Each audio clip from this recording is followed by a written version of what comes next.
Welcome everybody to another casted series. This is a decider match for the Elite Gaming Channel Genesis qualifiers, and this is going to be Viper right here on the blue playing as French versus ZertoN playing as the Mongols in the red.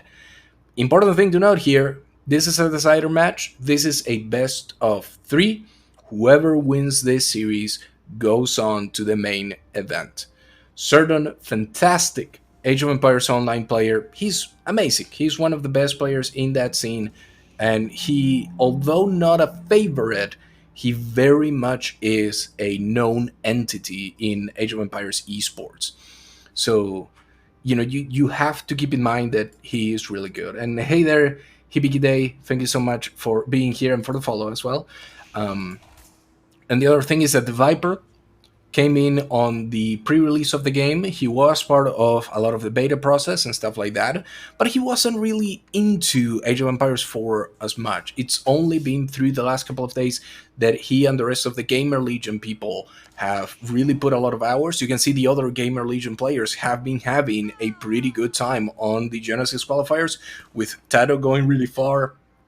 I believe Slam also got into the top 64. So there are a lot of Gamer Legion players here. TheViper is the one to look at because he is goated in the Age of Empires 2 scene. He is the best player in that scene, and so a lot of people are going to be looking at him when it comes to Genesis.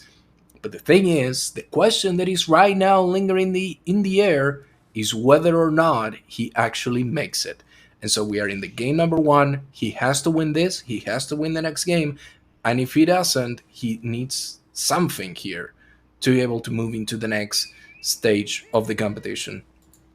Obviously, rehashing a little bit of the rules, you're not allowed to Mongol TC rush. So even though we're seeing Mongols, you're clearly not going to see that sort of rush happening right now. But we've seen Mongols before do really, really well.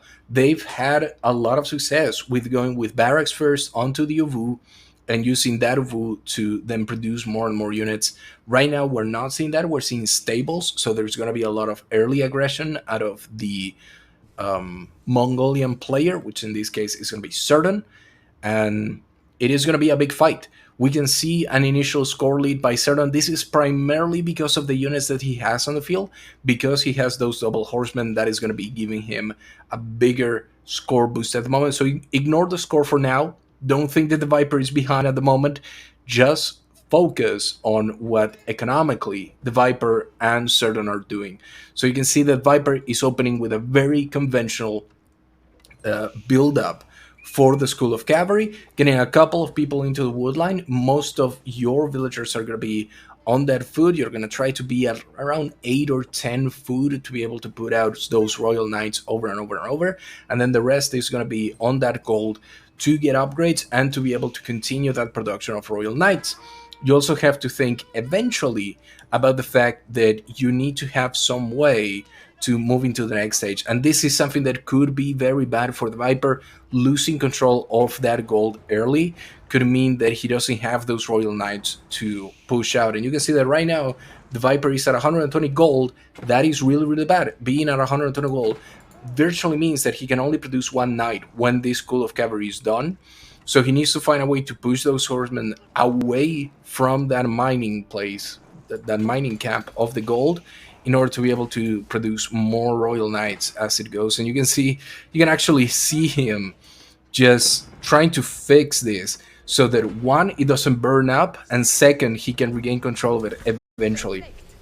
So School of Cavalry goes up, 1 Royal Knight is going to come out, but you can see there is not enough gold for a 2nd one. And indeed, as Barrett is saying, just the aggro play from the Mongolian player ZertoN is just catching a little bit of Viper off guard, and it would be very unfortunate to see TheViper lose so quickly, and particularly lose if he loses to Mongols, because it means that in the next match, ZertoN can easily go French and just play a standard French mirror and not have to worry too much about it. So now the Royal Knight comes out. ZertoN is happy to do that. He delayed so much of the goal, and at the same time, you can see here is the Deer Stones going up. This is going to be the thing that gives the YAM network early on and make both of all of his units quicker to move, to aggress, to retreat if they have to. And eventually, I think we're going to see something like a barracks go up here near the Ovu to produce more and more spearmen, because those spearmen would be able to deny anything that the French would want to come from here. And that is the main idea, is to put the French player behind economically so that he has to wait a little bit longer to be able to get a massive royal knight and then fight that off against the Mongol. So right now, ZertoN is completing his objective. He delayed the eventual attack from the French player. He is going to have time to build up his economy. He's going to have time to build up his military. And I think we're going to be able to see all of that kind of play out here. You can see an outpost going now onto the gold here, or at least that's the idea. But one villager is going to go down here for certain, and one royal knight and one horseman are doing everything that they can to deny the gold, give back a little bit to ZertoN from what he did to the Viper, and just not let him mine any gold from there. Then archery range coming down. That is probably going to be for either mango dye or just straight up archers. I would imagine mango dyes are the preferred thing to see. And once again, another small raid here by ZertoN to try and get the gold off. Both players don't want the other one to be able to get gold, and we're going to see if this is rather successful. A couple of pokes, but I don't think anybody's going to go down. Or if somebody goes down, it might be the horseman. And now ZertoN having to deal with a gold that is just sticking in there. He could potentially move the Gur and just not have to worry about that much. It is an option to just move it around and try to do something else with it. But nothing happening at the moment. Archery range went to the Uvu, and it might be building some archers from there. An outpost finally going up near the gold for Viper, just to protect it a little bit more. Royal Knight pushing back the Horsemen. The Horsemen are incredibly dangerous. And yeah, Lufabio, this game is live at the moment. We're a couple of minutes behind, but it is being played right now still. So this is the decider match between these two players to see which one will go into Genesis proper. This is game number 1. We might still have 2 more games to go. We just have to see who wins the opener on Dry Arabia. Both players poking at each other, trying to kill each other, and this knight is getting a lot of free reign here to just kill as many villagers as it wants. Finally, all the villagers are getting pulled in, and these are very dislocated fights where both players are having to keep an eye on what each of them is doing. You can see score-wise, they're starting to get a little bit closer scores, and economically, you can see that at the 8-minute mark in the earlier games where the skill disparity was a little bit bigger, we saw that by the 8 or 10-minute mark, either French players were pulling ahead, or, Rus players, or even something like Mongol players were pulling ahead a lot against their opponents. But because these two players are so good, you're seeing them kind of pull each other down and not allow each other to actually have, a sustainable economy for a long while. Here's another raid by the Viper, and that's a kill. That's a pretty solid kill by the Viper, getting another villager down. I'm sure ZertoN is feeling a little bit frustrated that he's not able to properly respond to this just yet. He still needs something. He at least gets the horsemen, so there is one less units that are going to be attacking his own base. The main problem is that this French cavalry, the Royal Knights, have a charge ability, and that charge ability, you only need 2 knights to be able to kill a villager in one hit, which means that effectively a raid with 2 or 3 knights is pretty solid to get one of those snipes that we saw a couple of moments ago. So now times 2 Mango Dye. The Mango Dye force is starting to build up. We have the deer stones, we have the pastures here producing so much food for the Mongols, and on the other side we can see archery ranges now coming out. Here's what Viper is thinking, right? He knows that Mango Dye are a complete threat and that they would be able to go around all of his economy and actually destroy it. So he wants to get some archers earlier. He will probably want to get a couple of upgrades with those archers to be able to protect these areas just by having archers in them and having those archers attack the Mango Dye. It is not like the Russian horse archers where the horse archers have to stop, shoot, and then they can like move again, or they can move and then shoot. The Mangudai are able to do both at the same time, which is very problematic if you're trying to chase down those units. They can constantly be attacking, and you can see here the Mangudai doing their work against the Knight. The Knights have really good armor, but it's never enough to actually overcome that. They have 7 attack, the Mangudai, against the 3 armor of the Knights. They're going to be taking 4 damage all of the time, and now a blacksmith went down.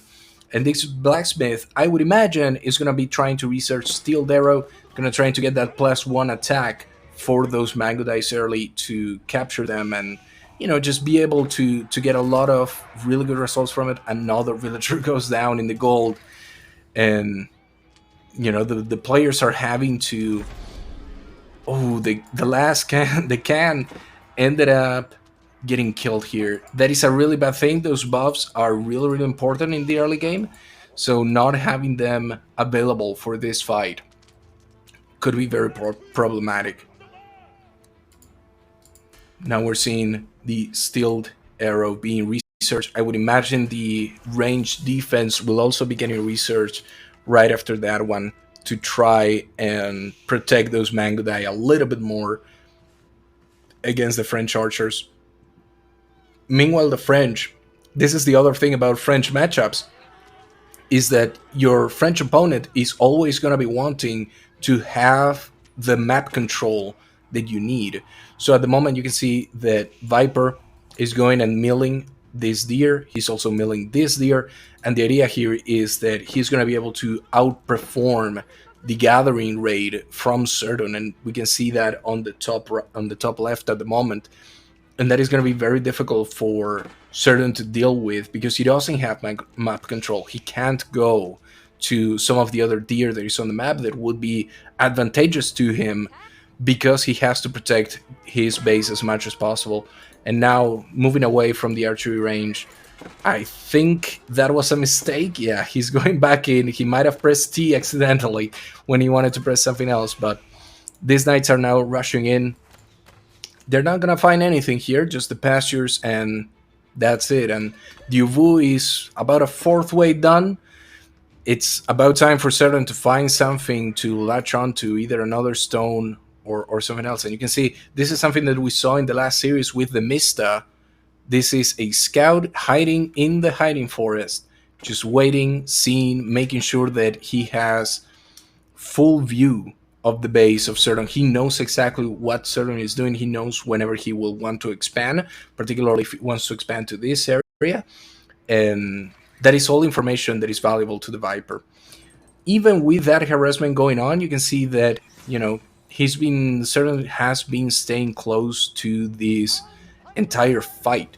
He is keeping up in economics. If we see the upgrades, he has gotten something goes here. I don't remember what, or might not, but he should be getting a couple of upgrades here, economic upgrades. On the side of the Viper, he obviously has chivalry, and then we're looking at forestry and broadaxe, so full wood, getting full wood from all of that, and then agriculture, and another upgrade here that I think it's for the hunt, which is going to be mighty useful for these sort of situations where you're milling deer. That is going to increase the gather rate from those villagers on those deers, and that is again a lot of food that is getting grabbed by the Viper. Mangudai here trying to kill the knight.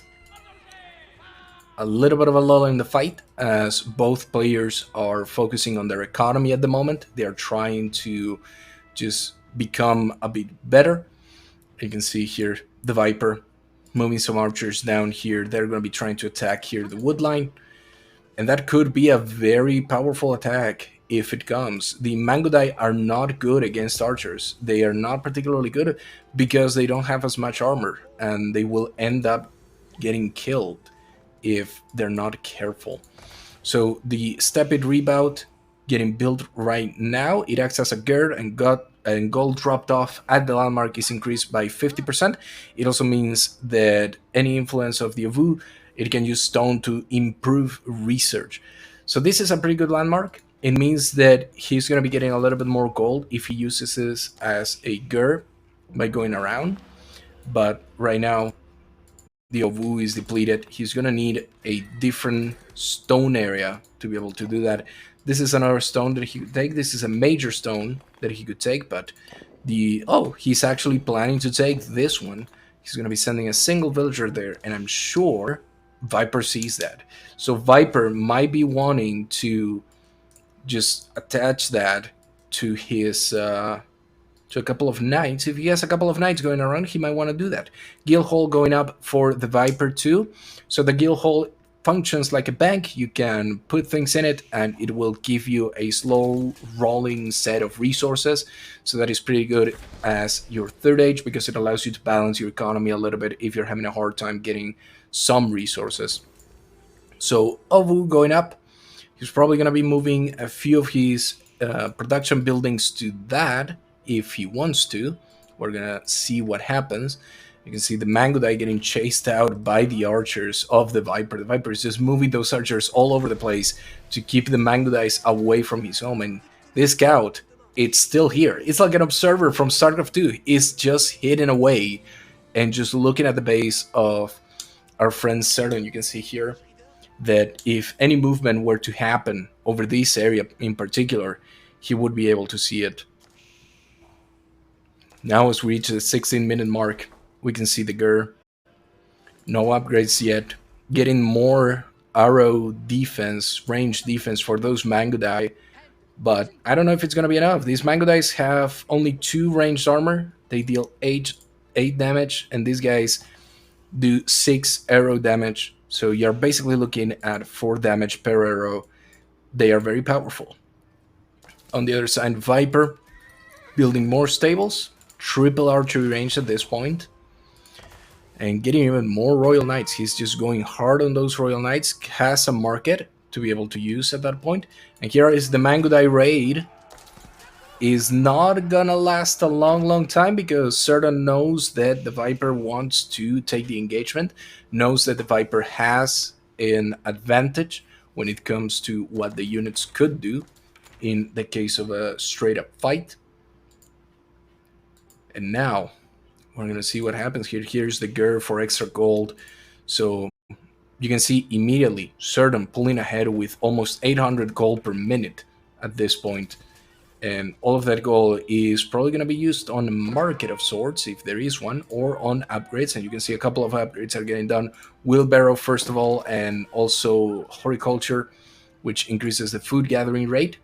So getting the economic upgrades now in age 3. We'll see if that was enough to actually sustain this fight. And we have Lancers now. The Lancers are incredibly powerful against horses.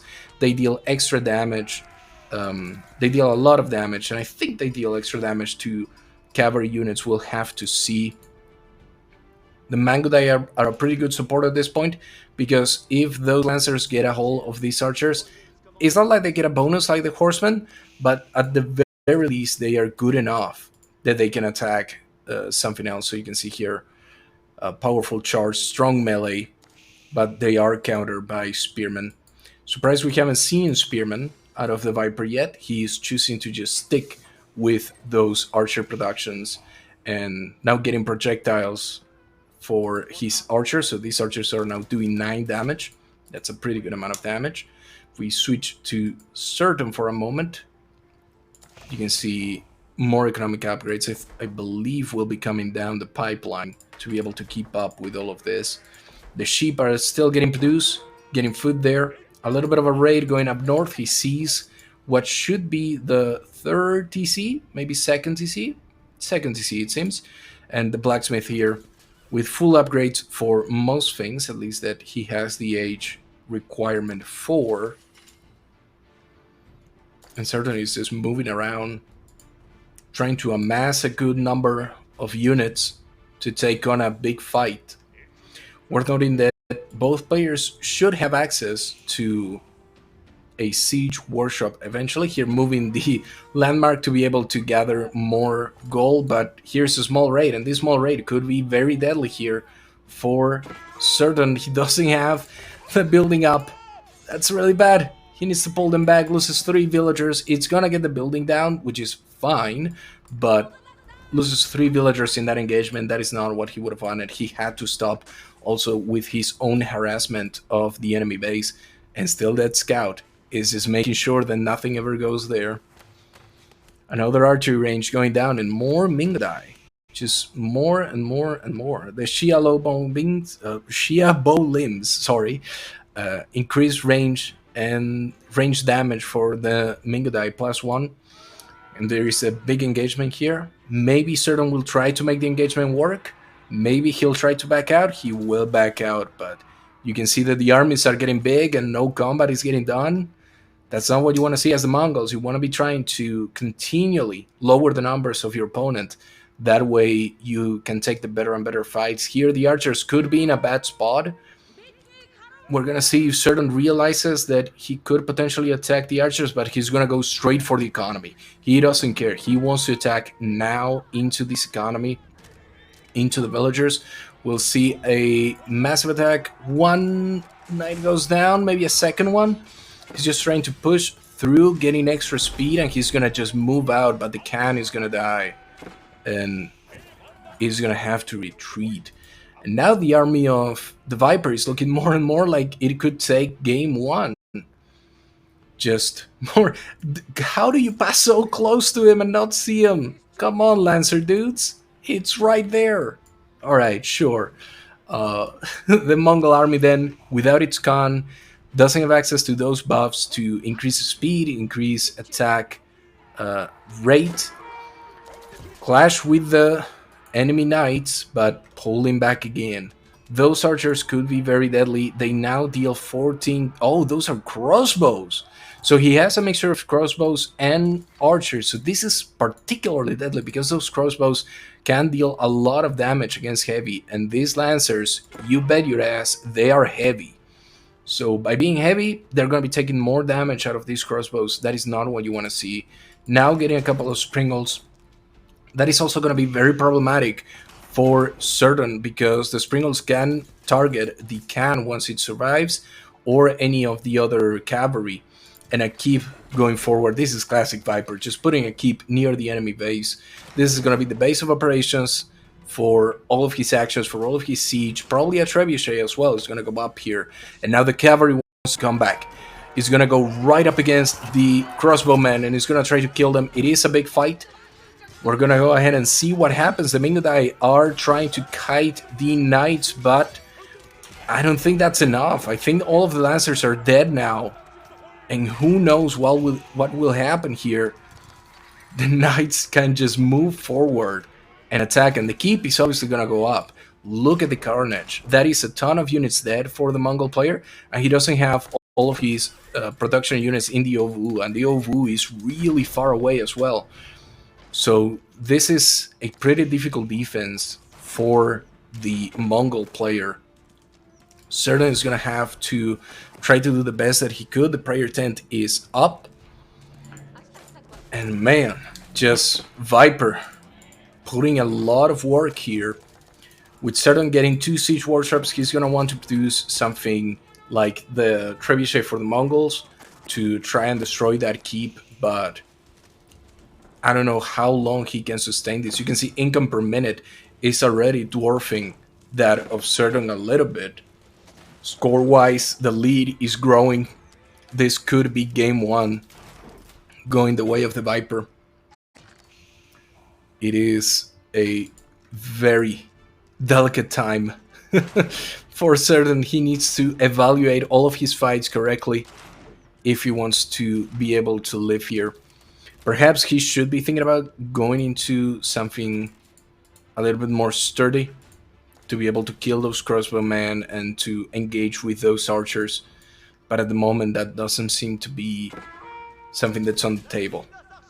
The Viper is going with this combination of crossbowmen and archers, and it seems like ZertoN doesn't have a clear answer for it. He's just trying to go through the backline, get the reinforcements, and use that to attack. And you can see the counterweight trebuchet is moving forward. Slowly but surely, it is going to be getting into that range of the keep. And once it's on the keep, it's going to be mighty hard to dislodge it from the front line. So the Mango Die is still trying to kite the opponent back. And yeah, it is going to be a fight probably sometime soon, I would imagine. There isn't a lot that ZertoN can do. He needs to get Siege up. He needs to get the keep down to be able to sustain himself. He finally sees the scout. The scout will finally have to leave that area. He's been giving all of the secrets to the French for God knows how long, like 300 years at this point. And he's finally pushed out of the secret forest here. Springles now moving forward, trying to hit this siege. And this siege is in turn producing Springles themselves to try and hit that big battle going on here. With the Lancers moving forward, there are the crossbowmen with their shields placed up. They're going to be able to destroy the Lancers rather quickly because they have the extra damage against heavy units, and the Mingdai are trying to kill the archers as well. But now the crossbowmen are getting attacked. That is a pretty big fight for ZertoN if he manages to kill all of the crossbowmen, which he should be able to, because the Mingdai are not heavy units, but he's going to pull back. He's going to say, I don't want to take the full fight just yet. I lost a lot of my Lancers, and I know you have a keep right in front of my house with a trebuchet that is destroying my own siege workshops. Ooh, this is complicated for ZertoN. He won an okay fight here, but it might not be enough. And Viper has everything he needs to be able to go up an age, and indeed he will. He is now moving up with, let me see if I can catch it. Where is that landmark? Where are you building your landmark, Viper? We're gonna need to find it eventually. Where are you? Is he? It's here. No, that's just a keep that he's throwing down in the middle of the other mining site. That's impressive. Okay, so the Viper is actually pushing forward. Here is the College of Artillery, so he's going to be building a lot of artillery here. We can see 3 sables and 3 archery ranges. So he wants to get the upgrades for his artillery, primarily the trebuchet, and then he wants to build up a ton of units. This is going to be very discouraging for someone like ZertoN, who can barely produce all of the units that he wants as one, to see such a big push from the Viper to just get so many production buildings. And another raid here at the south could prove the end. Viper reaches the Imperial Age. Now ZertoN knows it. The School of Artillery is right here. It's going to be producing those royal cannons, which have increased damage. And the crossbowmen are so good here against these Lancers. They're just dealing so much damage. Of course, in a straight up fight, when they have to fight melee on melee, that is not going to be always the case. But as soon as the artillery start rolling around, and as soon as the cavalry and archers start to pull in from this front side, things are going to be looking south. Full range of villagers who try to burn down the keep as it was being constructed are going to be attacked. And man, these forests is just completely gone. Here's ZertoN attack onto the economy once again of Viper. He's going to be trying to push off the economy, but these are very small raids compared to the level of damage that is happening on other sides. So Traction Trebuchet is trying to take down this keep. It might eventually do it if not disturb. So right now, Viper is playing the French, and ZertoN is playing the Mongols. I don't have anything on the overlay to show you. I'm sorry about that, but those are the civilizations being played at the moment.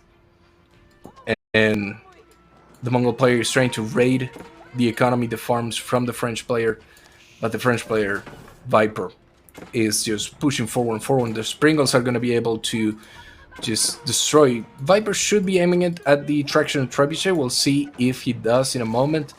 But there are raids going on everywhere. You can see from Viper's point of view how he has to contend with everything. The keep here for the gold is going to secure it tightly. The Springles are going to go down, but not without taking that Traction Trebuchet down with them. The keep is going to be down, and Yeah. So ZertoN is an Age of Empires online player. He is a very high ranking player in that game. So he's really, really good. He was one of the favorites to make it this far, at least. And he was, TheViper was the favorite, but ZertoN was one of the favorites to be here. So it's no surprise that he managed to hold on for over 30 minutes now against TheViper. But I just don't see how he can return from this.